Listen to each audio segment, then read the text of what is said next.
Hi! Magandang araw po at masaganang buhay sa inyong lahat. Nandito po ngayon sa General Trias, Cavite. Dito po sa napakagandang smart garden ni Sir Mark. Tingnan niyo po yung kanyang mga tanim. Dito sa aking kabilang side ay mga pak choy. Pantay-pantay po ang laki. Ano po ito? NFT method of farming. Tapos meron po siyang aquaponics. Ibig sabihin po aquaponics, yung dumi po ng isda, ang siyang nagsisilbing nutrients po sa kanyang mga tanim na alaman. Ito naman po kanyang mga tanim na lettuce. Ito po, continuity po siya. Meron po siyang bagong punlab, katamtaman ng laki. Meron po siyang ready to harvest. Tingnan po natin ang kanyang garden. So, yan po yung kanyang napakagandang garden, Tingnan nyo po. Grabe, So, ang kagandahan po kay Sir Mark, nag-share po siya ng knowledge na bigay sa atin ng ating Panginoon, Yun po yung pinakamaganda. Sabi ko nga sa kanya, Sir Mark, may something in common tayo. Sabi ko sa kanya kanina, Nagbabahagi po ng kaalaman na wala pong inihintay na kapalit. So, ganun po kasi ang gusto ng Panginoon, Dito po kami dinala sa pagtatanim ng iba't ibang uri ng halaman para may share sa inyo ang iba't ibang teknolohiya. Siguro po, kaya yung ating show na Masaganang Buhay patuloy na pinagpapala ng ating Panginoon. Ngayon po ay nasa season 18, episode 3.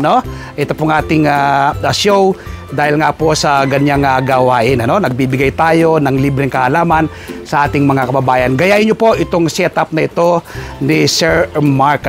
JNM na crops and agricultural products. Dito po yan sa General Trias, Cavite. Meron din pong tanim dito si Sir Mark ng kangkong, celery.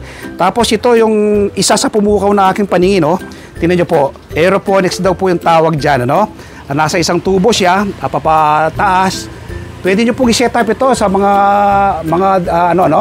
sa mga apartment, sa urban area, sa Metro Manila ka nakatira. Ito pong setup na to ang pwede nyo pong gayahin kapag gusto mong magluto, harvest ka lang ng ganyan. So, ayan po ang napakagandang garden ni Sir Mark. Ayan, Kung tayo dito sa kabilang side. Ayan.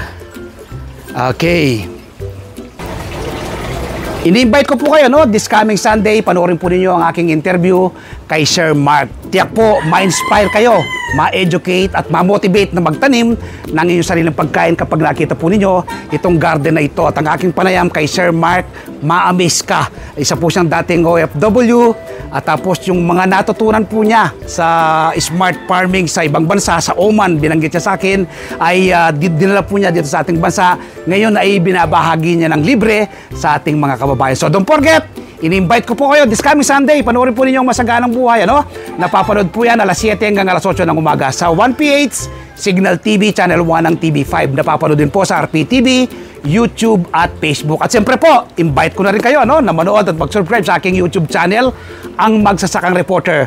Like and share, click the bell button sa kanon, ma-inform po kayo kapag may mga bago kong video upload, video tutorial, upang ma-share ko po sa inyo ang pairal na talento ng ating Panginoon. Sa Facebook page, Facebook profile, mag-follow po kayo. At siyempre po, tuwing araw ng Martes, umaga po kayo ng kopya ng aking column Filipino Star ngayon. Isinusulat ko po sa aking column ang iba't ibang do-it-yourself tips at iba pang sekreto sa pagsasaka. Maraming salamat po. Happy farming! God bless!